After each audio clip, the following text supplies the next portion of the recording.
Hello everyone, good morning. आज हम आपके सामने लेके आए हैं मेंटल रिटार्डेशन, जिसको आप न्यू ट्रेंड में बोलते हैं इंटेलेक्चुअल डिसेबिलिटी। पहले हम मानसिक मंदता के नाम से जानते थे, लेकिन आप जानते हैं बौद्धिक अक्षमता के नाम से। किसी भी विकलांगता या किसी भी अक्षमता का आकलन करने के लिए हमें पहले उसके बारे में जानना जरूरी है। इसीलिए आज आपके सामने हम लाए हैं मेंटल रिटार्डेशन, इंटेलेक्चुअल डिसेबिलिटी। उसके बाद हम इसके कैसे इसको असेस करना है और किस प्रकार से टूल को अप्लाई करना है वो आपको बताएंगे। तो आज हम लाए हैं आपके लिए बौद्धिक अक्षमता, इंटेलेक्चुअल डिसेबिलिटी, मानसिक मंदता। तो अगर हम देखें AMR, जिसकी फुल फॉर्म है American association on mental retardation, 1983 में उन्होंने डिफाइन किया था कि मेंटल रिटार्डेशन होता क्या है। तो उन्होंने 2 पॉइंट पे बात कही। फर्स्ट पॉइंट है, पहला बिंदु जो है बौद्धिक क्रियाशीलता। बौद्धिक क्रियाशीलता क्या है? हमारी मेंटल एबिलिटी को कहते हैं बौद्धिक क्रियाशीलता। इंटेलेक्चुअल, जिसको हम बोल सकते हैं intellectual functioning, intellectual functioning. Then औसत स्तर। औसत स्तर क्या है? औसत स्तर है मेंटल लेवल, हमारे मानसिक जो हमारी इंटेलेक्चुअल पावर है उसका स्तर क्या है, एवरेज लेवल उसको बोलते हैं। तो इस औसत स्तर को किससे निकाला जा सकता है? मनोवैज्ञानिक परीक्षणों के द्वारा हम इसको निकाल सकते हैं। ठीक है, तो उससे हमें क्या पता लगता है? IQ, जिसको हम बोलते हैं हिंदी में बुद्धि लब्धि का पता लगता है। तो बुद्धि लब्धि का जो स्तर दिया है इंटेलेक्चुअल डिसेबिलिटी के लिए, वो दिया है 70 या 70 से कम। ठीक है, दूसरा पॉइंट है क्षति के परिणाम स्वरूप अनुकूलन व्यवहार में कमी। अब क्षति के परिणाम स्वरूप, क्षति का मतलब है हानि, किसी प्रकार की कमी, चाहे वो किसी डिसीज के कारण या किसी एक्सीडेंट, आकस्मिक घटना की वजह से अनुकूलन व्यवहार में कमी का होना। तो क्षति क्या है? यहाँ हमारी इंटेलेक्चुअल फंक्शनिंग को क्या करता है? वो उसमें बाधा डालता है, जिसकी वजह से अनुकूलन व्यवहार में कमी आ जाती है। तो अनुकूलन व्यवहार क्या है हमारा? अनुकूलन, जिससे अनुकूलन व्यवहार से सब ये कि जैसे एक सामान्य बच्चा है तो वो दूसरे को देखकर उस तरह की क्रियाओं को करता है, लेकिन मानसिक मंदता की बात करें तो वो उस प्रकार की वो चीजें अडॉप्ट नहीं कर पाता है। तो वो क्या है? अनुकूलन व्यवहार में कमी। अगर हम PWD एक्ट 1995 की बात करें, पर्सन्स विद डिसेबिलिटीज एक्ट, जिसको हम हिंदी में बोलते हैं विकलांग जन अधिनियम 1995, उसके अनुसार 2 पॉइंट दिए हैं। अवरुद्ध विकास की अवस्था एंड देन सेकंड अनुकूल व्यवहार में कमी। अनुकूलन व्यवहार में कमी, ठीक है, अनुकूलन व्यवहार में कमी। ठीक है, तो 2 पॉइंट है। तो इसका अगर PWD के अकॉर्डिंग इसकी जो डेफिनेशन दी है इंग्लिश में, mental retardation is a condition. क्या है? एक अवस्था है, स्थिति है। मेंटल रिटार्डेशन क्या है? Is a condition. Mental retardation is a condition of arrested or incomplete development of brain. Incomplete development मतलब अवरुद्ध विकास। Incomplete development of a brain of a person, which is especially characterized, especially विशेष तौर से किससे प्रदर्शित होता है? किन लक्षणों से प्रदर्शित होता है? सब नॉर्मलिटी ऑफ इंटेलिजेंस। इंटेलिजेंस क्या है? बुद्धि। तो सब नॉर्मलिटी मतलब औसत स्तर, जिसकी हम यहाँ बात कर रहे हैं, बुद्धि लब्धि, इंटेलिजेंस की बात कर रहे हैं, औसत स्तर की, तो वो यहाँ बताया गया है। ठीक है, एंड देन सेकंड व्यवहार में कमी, अनुकूलन व्यवहार में दूसरी चीजों को अडॉप्ट करने में कमी का होना। अब हम सभी में एक पॉइंट दिया जाता है कि ये जो अक्षमता है, मानसिक मंदता है, ये 18 वर्ष की आयु से पहले ही होती है। ठीक है, अब हम बात करते हैं आगे।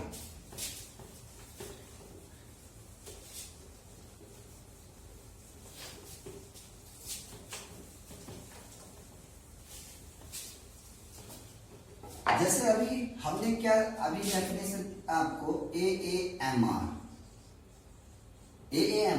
ठीक है, तो American association on mental retardation. तो अभी करंट ट्रेंड में क्या हो गया है? जैसे ही मेंटल रिटार्डेशन का चेंज हुआ है ट्रेंड, इंटेलेक्चुअल डिसेबिलिटी, ऐसे ही अमेरिकन एसोसिएशन भी बदल गया है। तो इसको AMR का क्या हो गया है? AAIDD, क्या हो गया है? AIDD क्या है? American association on intellectual developmental disabilities, intellectual developmental disabilities. ठीक है, ऐसे ही अभी हम अगर बात करते हैं तो यहां हम अब बात करेंगे इसी की। AAID के अनुसार क्या कहा गया है? AADI के अनुसार मेंटल रिटार्डेशन को क्या डिफाइन कैसे किया गया है, या क्या उसमें पॉइंट्स दिए गए हैं? तो अगर हम पॉइंट्स की बात करें, ठीक है, तो अगर हम बात करते हैं AID, देन हम बात करते हैं DSM-4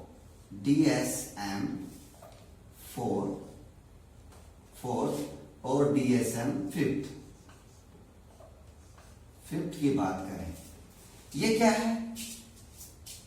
DSM का मतलब है डायग्नोस्टिक स्टैटिस्टिकल मैनुअल, ठीक है, 4th and डायग्नोस्टिकल statistical manual 5th। ये क्या है? ये सभी डिसऑर्डर्स का एक मैनुअल है। किसके द्वारा ये पब्लिश होता है? ये APA के द्वारा होता है। APA किसके द्वारा होता है? APA के द्वारा होता है। दोनों चीजें किसके द्वारा होता है? APA के द्वारा। तो APA क्या है? American psychiatric association. क्या है? अमेरिकन साइकाइट्रिस्ट एसोसिएशन, उसके द्वारा DSM-4, DSM-5 तक हुआ है। तो DSM-4 में क्या किया गया है कि इसमें जो DSM है उसमें एक्सेस कितनी है? एक्सेस 1 to 5th एक्सेस है, 1st to 5th एक्सेस है, 5 एक्सेस है। तो मेंटल रिटार्डेशन कौन से एक्सेस में रखा गया है? सेकंड में। किसमें है? एक्सेस सेकंड में रखा गया है। किस को? एक्सेस सेकंड में किस को रखा गया? Personality disorders and mental retardation को स्पेशली एक्सेस सेकंड में जगह दी गई है। सेकंड में DSM-4 में भी और DSM-5 में भी। लेकिन इसमें जो डेफिनेशंस हैं DSM-5 में वो चेंज है। किसकी? इंटेलेक्चुअल डिसेबिलिटी की। जो DSM-5 में as it is American association on intellectual developmental disability में सेल दी गई है। तो इनके पॉइंट्स क्या है वो हम देख लेते हैं। तो नंबर 1 पॉइंट्स क्या है? Number 1 point, intellectual functioning.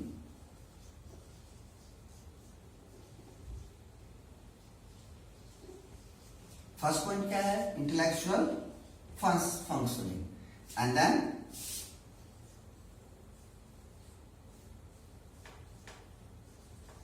Adaptive behaviour.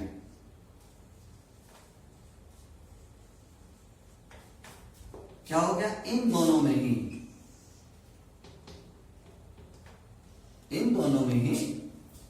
Both character अब क्या है?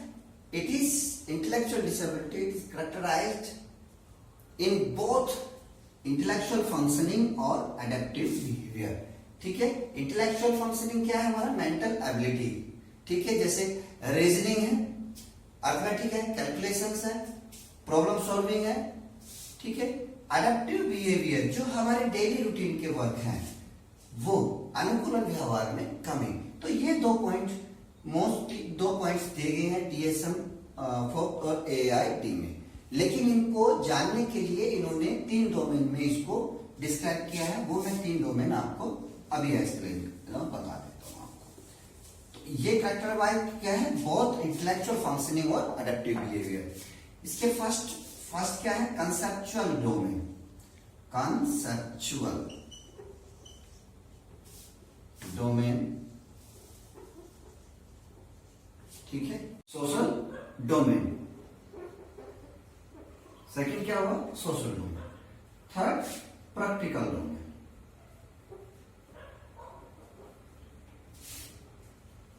प्रैक्टिकल डोमेन तो किस की बात कीजिए? 3 पॉइंट्स की बात करिए। किस की? एक 1 first conceptual conceptual domain, second social domain and practical domain. ठीक है, अब कंसेप्चुअल डोमेन में क्या है? कंसेप्चुअल को हम वैचारिक क्षेत्र बोल सकते हैं। वैचारिक क्या बोल सकते हैं? वैचारिक क्षेत्र, वैचारिक क्षेत्र, जिसमें हम सिर्फ क्या करते हैं? वैचारिक क्षेत्र में सिर्फ मेंटल एबिलिटी की बात करते हैं। मेंटल एबिलिटी क्या है? जैसे लैंग्वेज है, रीडिंग है, राइटिंग है, अर्थमेटिक है, प्रॉब्लम सॉल्विंग है, ये सब क्या है? कंसेप्चुअल डोमेन में आएंगे। किसमें रखे गए हैं? कंसेप्चुअल डोमेन में। सोशल डोमेन में क्या है? ये है सामाजिक क्षेत्र, सामाजिक क्षेत्र। अब सोशल डोमेन में क्या है? एक तो सोशल डोमेन, आप जानते हैं सोशल डोमेन में क्या होगा? सामाजिक डोमेन में क्या होगा? सोशल मैनेजमेंट होगा, सोशल मैनेजमेंट होगा, जिसमें इंटरपर्सनल रिलेशनशिप भी होगा, फ्रेंडशिप भी होगा। इसमें सोशल डोमेन में समाज का जो सोशल एनवायरनमेंट में वर्क है वो सब इसमें रखे गए। ठीक है, जैसे हमारा कम्युनिकेशन, संप्रेषण, सामाजिक क्षेत्र क्या है? मैनेजमेंट है। देन हमारा इंटरपर्सनल सोशल स्किल्स है। ठीक, पर थर्ड पर क्या है? Practical domain. प्रैक्टिकल डोमेन को हिंदी में क्या बोले गए? प्रायोगिक क्षेत्र। क्या है? प्रायोगिक क्षेत्र,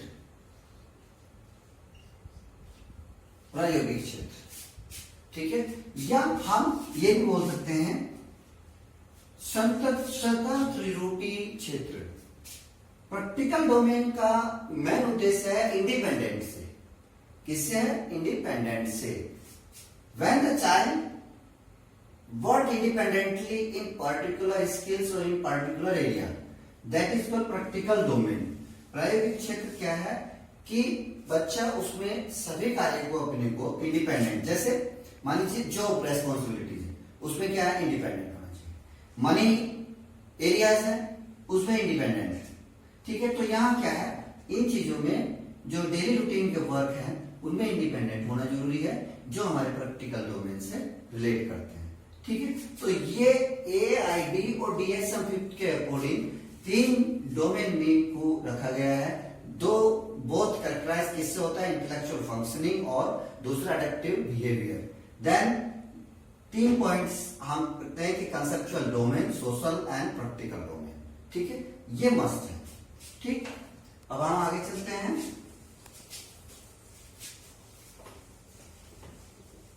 ऐसे ही जैसे AMR को AID में कन्वर्ट हो गया है, ऐसे ही PWD एक्ट, PWD एक्ट किसमें हो गया है?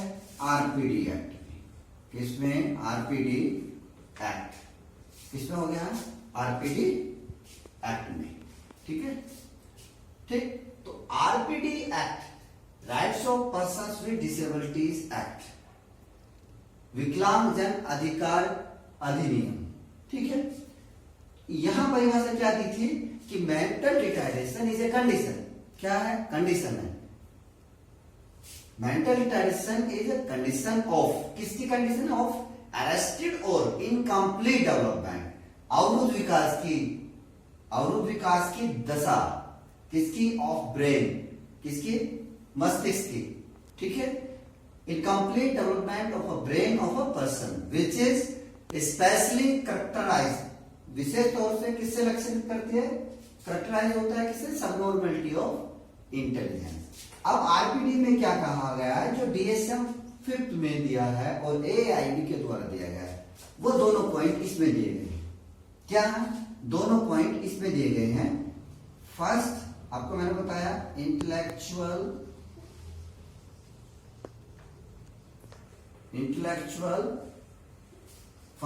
फंक्शनिंग एंड दूसरा अडेप्टिव बिहेवियर।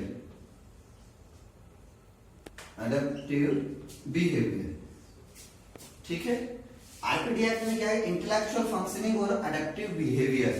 अडेप्टिव भी इंटेलेक्चुअल फंक्शनिंग क्या है? जैसे मैंने आपको बताया, रीजनिंग है, आपका रीडिंग है, राइटिंग है, अर्थमेटिक है, कैलकुलेशन है, सब क्या है? इंटेलेक्चुअल क्या? रीजनिंग।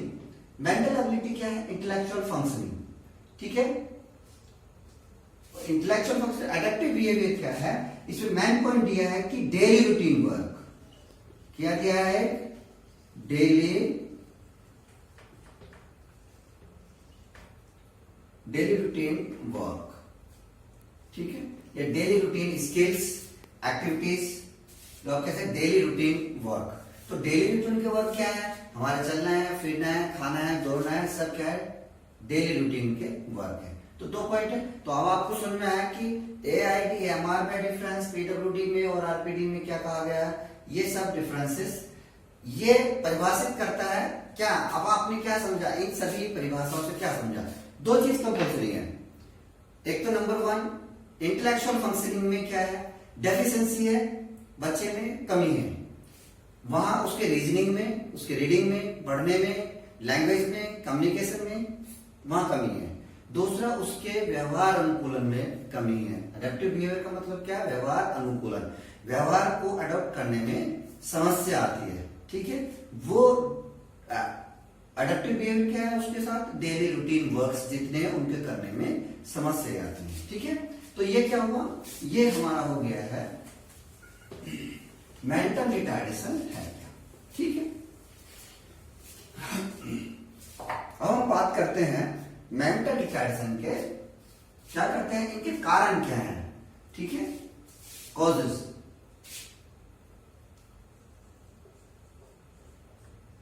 कारण,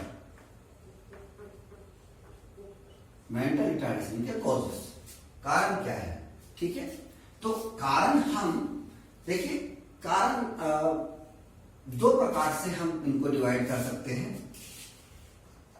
कौन कौन से? एक तो biological factors, biological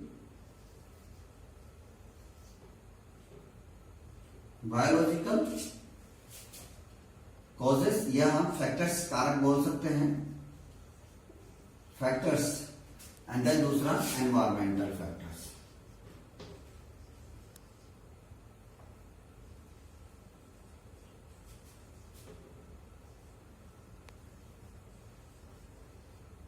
environmental factors.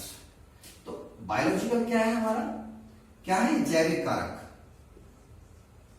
क्या है? जैविक कारक, ठीक है। दूसरा क्या है हमारा? पर्यावरणीय कारक, पर्यावरणीय कारक, ठीक है। उसके कारण कौन कौन से हो सकते हैं? बायोलॉजिकल फैक्टर्स, ठीक है, एंड पर्यावरणीय कारक, या बायोलॉजिकल कॉजेस और एनवायरमेंटल कॉजेस। अब फैक्टर्स का मतलब है कारक, कारक का मतलब है कारण ही है, कारण का मतलब क्या? कॉजेस है, ठीक है। तो हम यह फैक्टर्स, जैविक फैक्टर्स की बात करते हैं।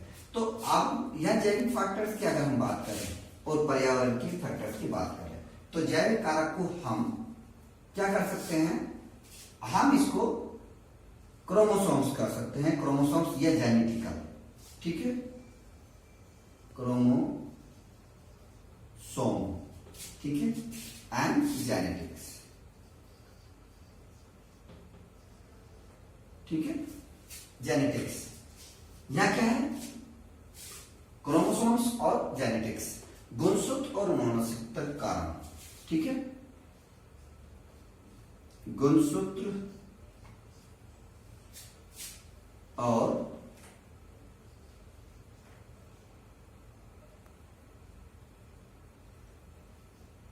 अनुवांशिकी,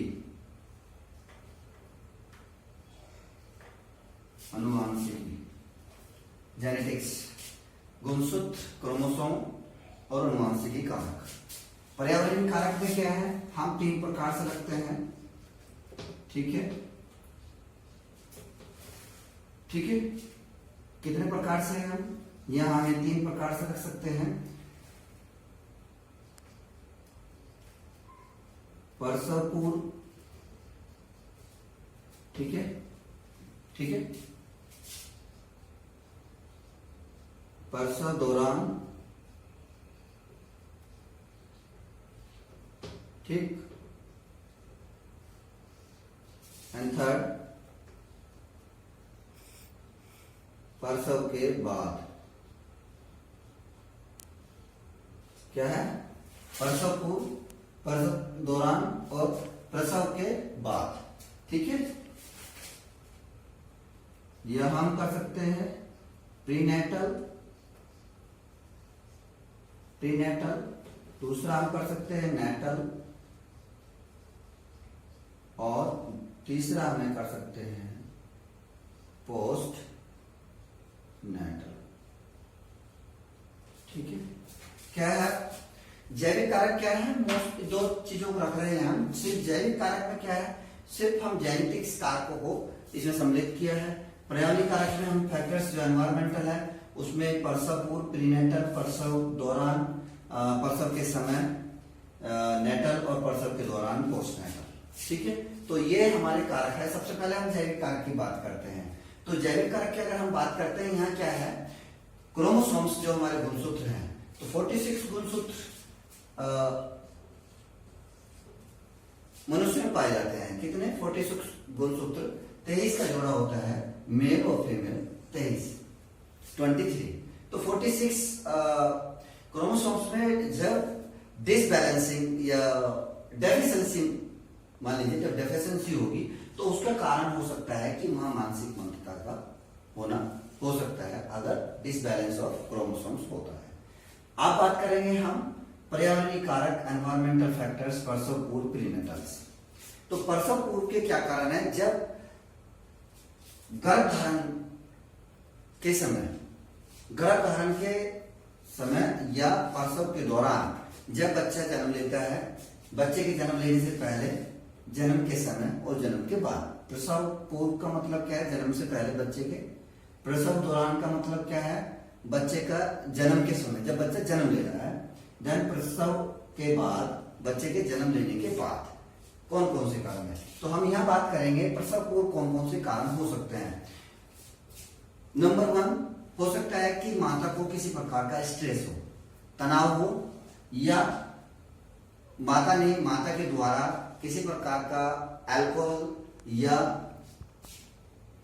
लिया हो, या मादक पदार्थों का सेवन किया हो, या जैसे हम बच्चे की जांच कराते हैं, अल्ट्रासाउंड, एक्सरेज आदि कराते हैं, तो ज्यादा एक्सरेज होने की वजह से भी कभी कभी बच्चे के ग्रोथ पे प्रभाव पड़ता है, जिससे कि मानसिक मंदता के होने के चांस हो जाते हैं। प्रसव के दौरान सबसे मेन कारण है, जब बच्चा जन्म लेता है, अगर oxygen, lack of oxygen, hypoxia जिसको हम कहते हैं, प्रसव दौरान नेटल, ऑक्सीजन की कमी हो जाना। अगर बच्चे की ऑक्सीजन कमी हो जाती है तो बच्चा नहीं चिल्लाता है, बोलता नहीं है। तो अगर बच्चा 5 मिनट्स का नहीं बोलता है, तो क्या है, वो ऑक्सीजन की कमी के कारण ब्रेन का जो डेवलपमेंट है, या ब्रेन में जो ऑक्सीजन की वजह से जो रिएक्शंस या जो केमिकल्स बैलेंस बना रहता है, वो डिसबैलेंस होता है, जिसकी वजह से जो नर्व सिस्टम है, जो नर्व्स हैं, वो उनका बैलेंस का गड़बड़ जाता है, जिसकी वजह से मानसिक मंदता होने के कारण बढ़ जाते हैं। ठीक है, प्रसव के दौरान बाद में जन्म बच्चा जब लेता है, तो उसके बाद अगर बच्चे का लगातार डायरिया, दस्त होना, ठीक है, या किसी प्रकार का इन्फेक्शन होना, संक्रमण रोग होना, जैसे चेचक आदि, टाइफाइड बुखार, या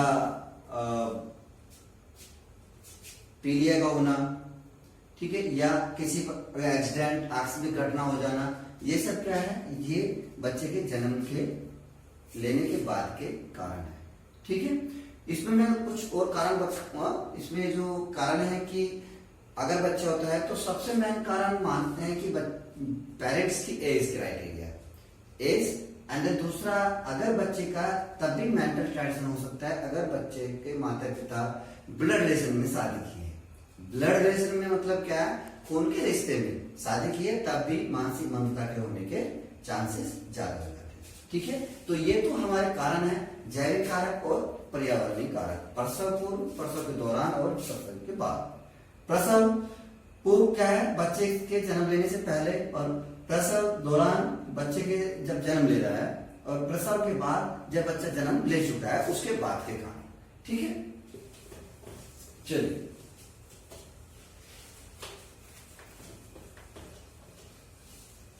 अब हम बात करेंगे मेंटल ट्रेडिशन के वर्गीकरण की।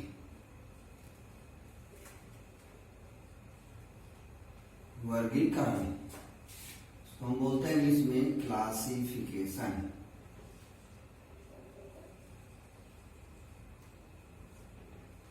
वर्गीकरण, ठीक है, क्लासिफिकेशन। अब मेंटल ट्रेडिशन का जो क्लासिफिकेशन है वो 3 आधार पर है। ठीक है, 3 आधार पर है। नंबर 1,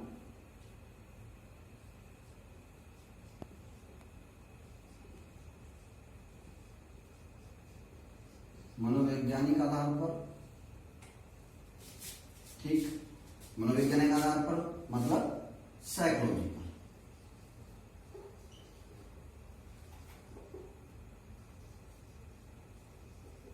मनोवैज्ञानिक आधार पर, साइकोलॉजिकल के आधार पर। ठीक है, दूसरा हमारा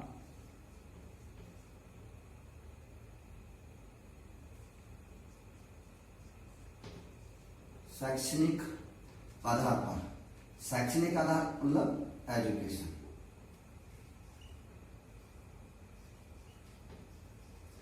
एजुकेशन, एजुकेशन के आधार पर, शैक्षणिक आधार पर। तीसरा है हमारा चिकित्सीय आधार पर।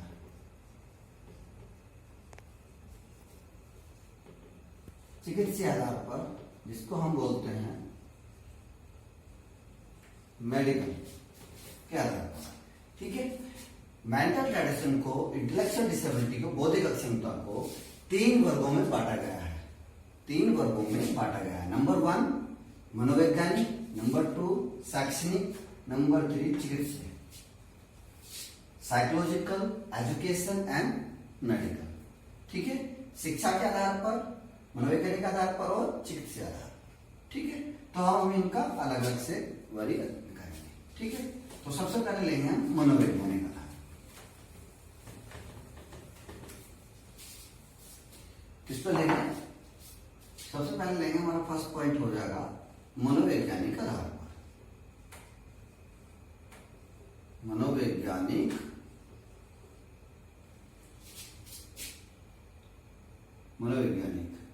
साइकोलॉजी।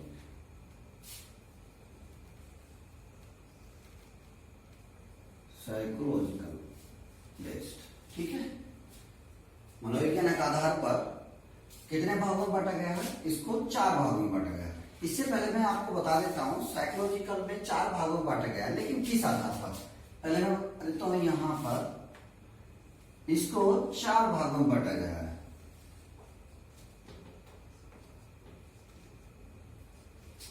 ठीक है, 4 भागों में बांटा गया है। किस किस में? अल्प,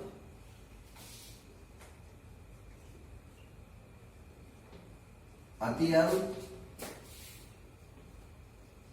गंभीर एंड अति गंभीर। गंभीर और अति गंभीर। हम अल्प को सौम्य भी बोलते हैं, हिंदी में क्या बोलते हैं? सौम्य। ठीक है, सौम्य। और अति अल्प को हम मध्यम बोलते हैं, मध्यम। ठीक है, तो इंग्लिश में अल्प को हम बोलते हैं माइल्ड, अति अल्प या मध्यम को मॉडरेट, गंभीर को सीवियर। ठीक है, एंड अति गंभीर को प्रोफाउंड। क्या बोलते हैं? प्रोफाउंड। ठीक है, तो क्या हो गया? Mild, moderate, severe and profound. ये किसके बेस पे है? ये किसके बेस पे है? बुद्धि लब्धि के बेस पे है। किसके बेस पे? बुद्धि लब्धि बुद्धि लब्धि, बुद्धि लब्धि जिसको हम बोलते हैं IQ, इंटेलिजेंट क्वोशेंट। किसके बेस पे है? Intelligent quotient. ठीक है, इंटेलिजेंट क्वोशेंट। तो यहाँ इंटेलिजेंट क्वोशेंट कितना है?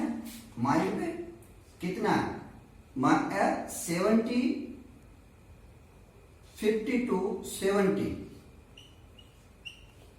कितनी आई रेंज है? माइल्ड की 50 to 70, देन मॉडरेट की 35 to 49 कितनी आई है?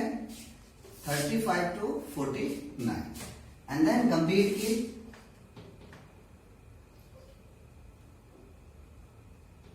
20 to 34 कितनी है? 20 to 34, and profound below 20, below 20। ठीक है, तो ये क्या है? बुद्धि लब्धि IQ। किसके बेस पे? IQ, इंटेलिजेंट क्वोशेंट के बेस पे है, जिसको हम हिंदी बोलते हैं बुद्धि लब्धि। तो बुद्धि लब्धि कितनी बताई है आपको? मैंने अभी परिभाषा में बताया है कि जो इंटेलेक्चुअल फंक्शनिंग का औसत स्तर जो है, एवरेज रेंज जो मैंने बताया, वो किसके बेस पे निकलता है? वो साइकोलॉजिकल बेस पे निकलता है, साइकोलॉजिकल परीक्षण के द्वारा, मनोवैज्ञानिक परीक्षण के द्वारा निकलता है। तो वो परीक्षण के द्वारा बुद्धि लब्धि जब निकलती है तो वो 70 या 70 से नीचे होगी तो MR या इंटेलेक्चुअल डिसेबिलिटी हम कह सकते हैं। अगर DSM की अगर हम बात करें, DSM की अगर हम बात करें, तो DSM की अगर जो स्टैंडर्डाइज्ड ऑर्गेनाइजेशंस हैं वो क्या करती हैं? प्लस माइनस, उनका क्या स्टैंडर्ड है? +-5 होता है, +-5 क्या है? +-5। तो यहाँ क्या है? 70 है या 75, 5 भी हो सकता है, तो वो माइल्ड कैटेगरी का बच्चा है। ठीक है, IQ अगर 70 या 75 है, 70 है लेकिन 75 भी है, तब भी वो माइल्ड कैटेगरी में रहेगा। देन 35 to 40 या 49 है, तो अगर 54 रहेगा तब भी वो इसमें होगा। अति में, गंभीर में आपका 39 भी होगा, वो भी है। अति गंभीर में 25, बिलो 25 से नीचे या 20। तो ये क्या है? अति गंभीर 4 भागों बांटा गया, mild, moderate, severe and profound. ये सब किसके बेस पे? IQ के बेस पे। तो IQ निकालने का फॉर्मूला क्या है वो मैं आपको बताता हूं अभी। ठीक है, ये बुद्धि लब्धि के बेस पे निकाले गए हैं 4 प्रकार। ठीक, अब बुद्धि लब्धि का सूत्र क्या है?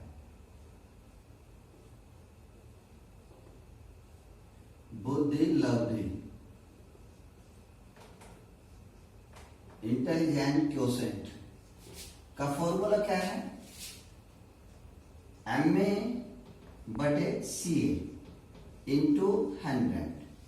क्या है बुद्धि लब्धि का सूत्र? MA/CA into 100। MA क्या है? Mental as. मेंटल एज का मतलब क्या है? मानसिक आयु। क्या है? हमारी इंटेलेक्चुअल आयु है, मानसिक आयु। MA क्या है? मानसिक। CA क्या है? Chronological age. क्रोनोलॉजिकल एज का मतलब क्या है? बढ़ते क्रम में जो हमारा विकास हुआ है। तो विकास कौन सी है? वास्तविक आयु। यहां कौन सी है? वास्तविक आयु। क्या है? वास्तविक आयु।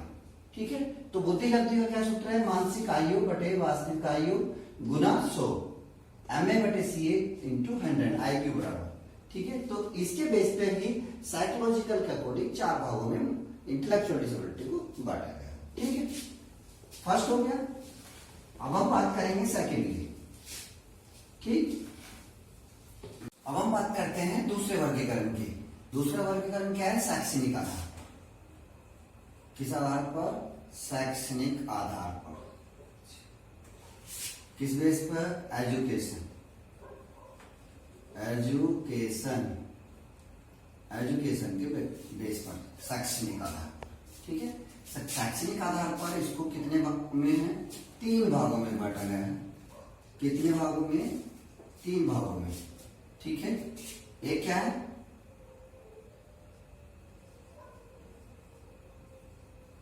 शैक्षणिक योग्य, नंबर 1 शैक्षणिक योग्य, नंबर 2 प्रशिक्षण योग्य, प्रशिक्षण योग्य, और थर्ड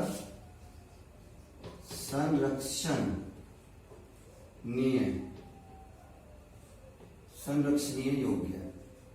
ठीक है, संरक्षणीय योग्य, प्रशिक्षण योग्य, शैक्षणिक योग्य। शैक्षणिक का मतलब क्या है? एजुकेबल, एजुकेबल। प्रशिक्षण योग्य क्या है? Trainable, trainable. एंड देन संरक्षण योग्य क्या है? Custodial, custodial. ठीक है, कस्टोडियल। तो क्या है एजुकेबल का मतलब? क्या है एजू मतलब? क्या एजुकेबल?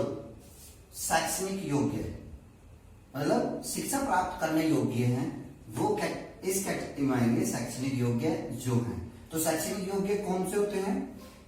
देखिए, जो बौद्धिक क्षमता वाले बच्चे होते हैं वो मोस्टली शैक्षणिक उद्देश्य पूर्ति करने में सक्षम कम होते हैं, लेकिन उसके बावजूद भी वो शिक्षा ग्रहण कर सकते हैं। जैसे माइल्ड कैटेगरी के बच्चे हैं जो जिनकी आईक्यू 50 to 70 के होती है, माइल्ड कैटेगरी के बच्चे एजुकेशन प्राप्त कर सकते हैं। ठीक है, वो कुछ हद तक शिक्षा प्राप्त कर सकते हैं, शिक्षा ले सकते हैं। प्रशिक्षण योग्य ट्रेनेबल, जिनको ट्रेन किया जा सकता है, जिनको प्रशिक्षण दिया जा सकता है, जिनको किसी कार्य में या किसी प्रोफेशनल व्यावसायिक रूप से उनको ट्रेन किया जा सकता है, उनको सिखाया जा सकता है, वो प्रशिक्षण योग्य है। उसमें माइल्ड कैटेगरी भी हो सकता है, माइल्ड मॉडरेट भी हो सकता है। ठीक है, संरक्षण योग्य में इसमें सिर्फ क्या है? प्रोफाउंड कैटेगरी है।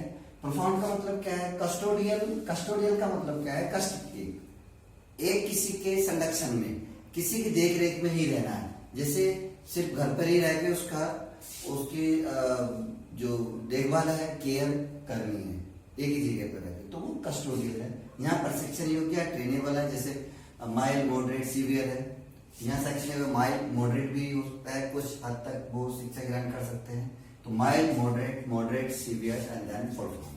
ठीक है, बशर्ते ये डिपेंड करता है बच्चे की कंडीशन पर कि बच्चे की कंडीशन किस प्रकार की है। उसी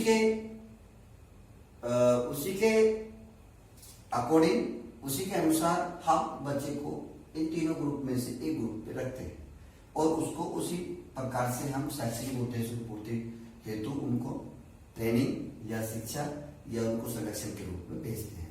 ठीक है, तो ये है हमारा एजुकेशन के 3। तो इनको हम क्या बोलते हैं? एजुकेबल, EMR शॉर्ट में बोलते हैं, एजुकेबल मेंटल रिटार्डेशन। इसको शॉर्ट में बोलते हैं TMR, ट्रेनेबल मेंटल रिटार्डेशन। ठीक है, इसको बोलते हैं CMR, कस्टोडियल मेंटल रिटार्डेशन। ठीक है, EMR, TMR, CMR कभी कभी एग्जाम में आ जाता है कि इनकी फुल फॉर्म बोलने के लिए कि EMR और TMR CMR क्या है। तो educable mental retardation, trainable mental retardation और कस्टोडियल मेंटल रिटार्डेशन। ठीक है, अभी हम इंटेलेक्चुअल डिसेबिलिटी, ये इंटेलेक्चुअल डिसेबिलिटी लग के आ सकता है EID, educable intellectual disability, TID intellectual disability. ठीक, और CID, क्योंकि MR इंटेलेक्चुअल डिसेबिलिटी में कन्वर्ट हो गया है, तो यहां पर educable intellectual disability, trainable intellectual disability and custodial intellectual disability. तो क्या है? EID, TID और CID। ठीक है, ठीक, तो ये हो गया हमारा सेकंड पॉइंट, सेकंड वर्गीकरण। अब हम तीसरे वर्गीकरण की बात करेंगे।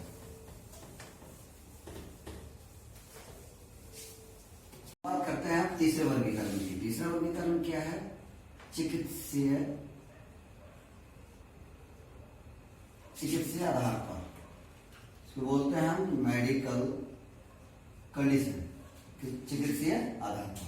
तो चिकित्सीय आधार पर हम कुछ आपको पॉइंट आ रहे हैं, जैसे जैविक कारक क्या है, जैविक कारक, ठीक है, जैविक कारक। नंबर 2 संक्रमण, इन्फेक्शंस, ठीक। नंबर 3 उपापचय, उपापचय क्रियाओं का असंतुलन, क्रियाओं का असंतुलन होना, उपापचय क्रियाओं आदि का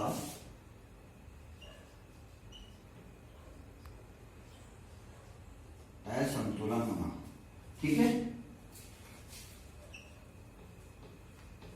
होना आदि, उपापचय क्रियाओं का असंतुलन होना आदि। तो 3 पॉइंट्स हम लग रहे हैं। जैविक कारक में आपके जितने भी बायोलॉजिकल फैक्टर्स हैं वो सब आ जाते हैं। संक्रमण, इन्फेक्शंस, जैसे आपका संक्रमण में क्या है, चेचक है या आपका डायरिया है, दस्त लग जाते हैं, ये सब क्या है, चिकित्सा मेडिकल कंडीशन है। उपापचय क्रिया क्या है, मेटाबॉलिक रिएक्शंस है, हमारी बॉडी में जो हार्मोन्स के होती हैं, जो उपापचय क्रियाओं का जो संतुलन बिगड़ जाता है तो वो कंडीशन भी मेडिकल कंडीशन, चिकित्सा कंडीशन में आ जाती है, जिसके द्वारा मानसिक मंदता के कारण चांस ज्यादा हो जाते हैं, ठीक है। तो ये हो गया हमारे वर्गीकरण, ठीक है। तो चिकित्सीय वर्गीकरण, वर्गीकरण कितना है, 3। एक हमारा हो गया मनोवैज्ञानिक आधार पर, एक हमारा मेडिकल के आधार पर, और एक आधार शैक्षणिक आधार, ठीक है। अब करते हैं इसकी रोकथाम की मौलिक क्षमता की रोकथाम किस प्रकार से की जा सकती है जिससे कि इसकी संख्याएं ना बढ़े। तो रोकथाम, रोकथाम, रोकथाम क्या है, प्रिवेंशन, प्रिवेंशन, निवारण, ठीक है, निवारण। तो निवारण कितने पक्ष में, 3 भाग हम बांट सकते हैं। सबसे पहले है प्राथमिक रूप में, प्राथमिक, ठीक है, प्राथमिक, प्राथमिक स्तर पर, ठीक है, प्राइमरी लेवल,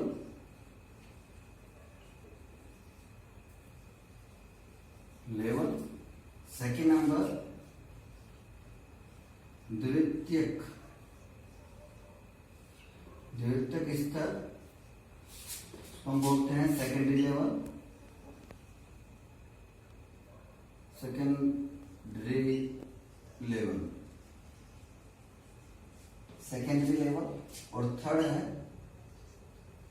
स्थानीय स्तर,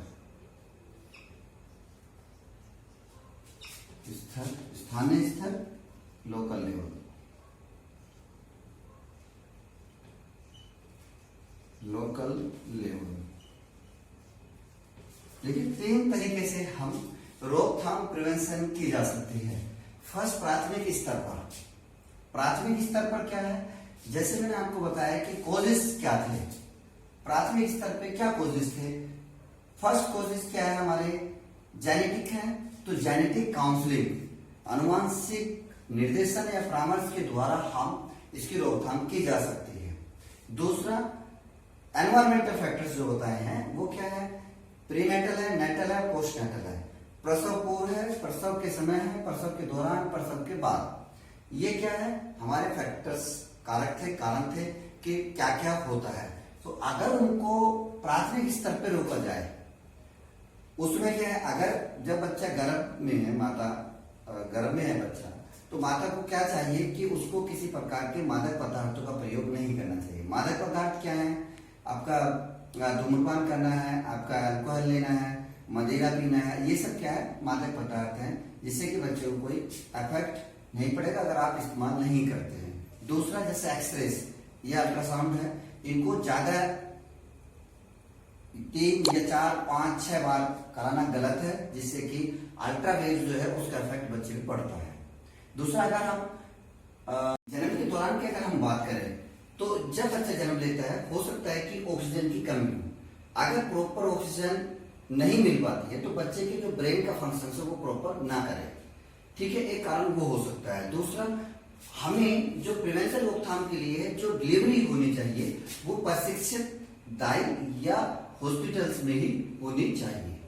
और नहीं होनी चाहिए। अगर हम बात करें बाद की, जन्म देने की बात की, तो बच्चे को सभी टीकाकरण, जिसको हम लोग इम्यूनाइजेशन सिस्टम जो है, पूरा जो टीकाकरण है वो समय पर होना चाहिए, जिससे कि बच्चे को किसी प्रकार की बीमारी या किसी अन्य और समस्या से ग्रस्त ना हो, जिससे कि आगे चलकर कोई बच्चे को प्रॉब्लम ना हो, ना किसी प्रकार की कंडीशन जो बच्चा मानसिक मंदता या बौद्धिक क्षमता के लक्षणों से बच सकता है।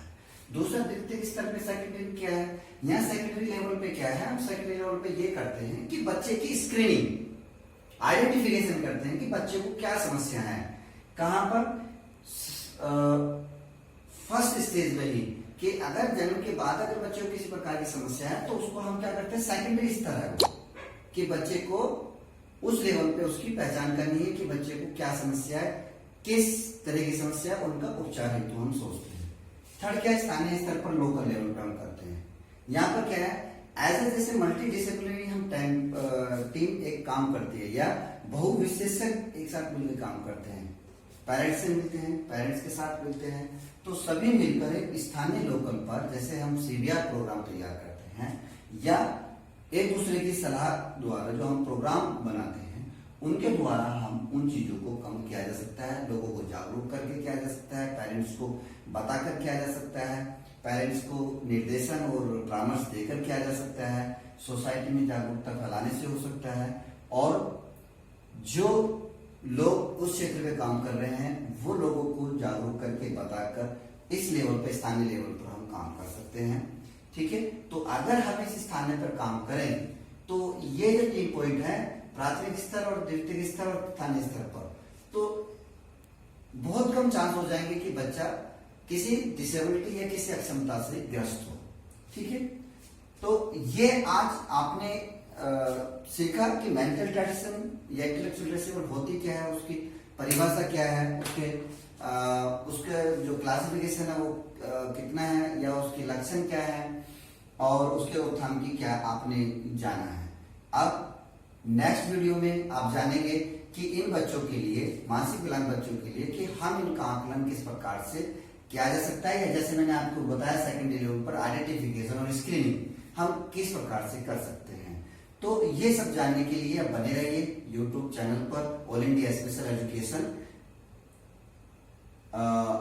किस प्रकार से इन बच्चों को आकलन करना है, किस प्रकार असेसमेंट करना है, कौन कौन से टूल से असेस कर सकते हैं। तो इसी के साथ धन्यवाद।